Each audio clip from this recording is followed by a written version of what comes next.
Okay, so punta tayo dito, no? Problem number 3. Ang equation is 8x minus 9 is equal to 13x plus 21. Katulad to nung ginawa natin nung last day, no? Anong gagawin natin?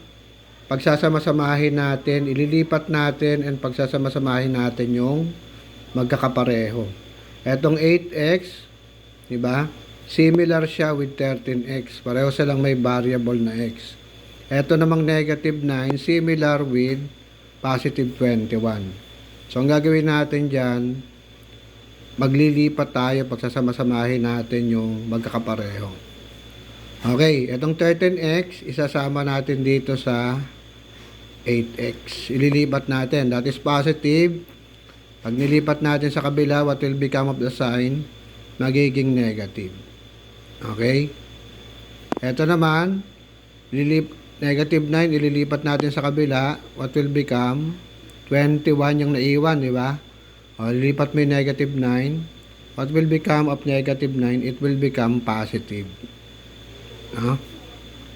So, eto, dito muna tayo. 8x can be rewritten as plus negative 13x. Okay? Pag nire-write mo yan, it can be rewritten into 8x plus negative 13x. You change the operation from subtraction to addition, and then you change the sign of the second number, no? 13x. Okay? So, dito tayo. 21 plus 9, that will be 30. Tama?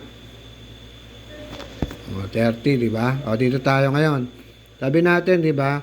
When you are adding numbers again of different signs, anong gagawin mo lang? I-subtract mo lang dun sa bigger number yung smaller number. So, it will be 13 minus 8. The answer will be how much? 13 minus 8. O, the answer will be 5. Ano yung magiging sa 13 5x, di ba? 13 kasi 13 minus 8 will be 5. You add the x, no? What will be the sign? Ang gagamitin mong sign, yung sign ng bigger number.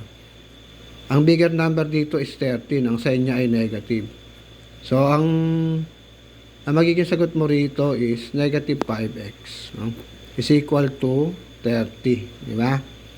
Then continue again. Negative 5x is equal to 30.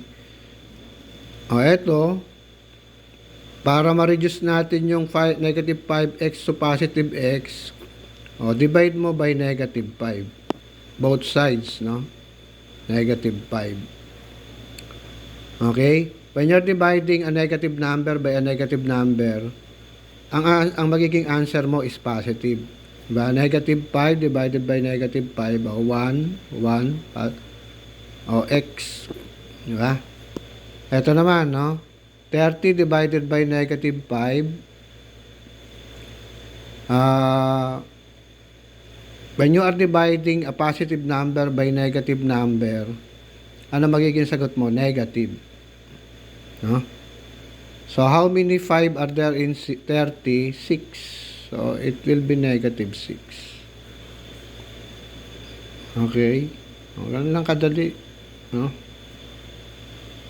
Ganun.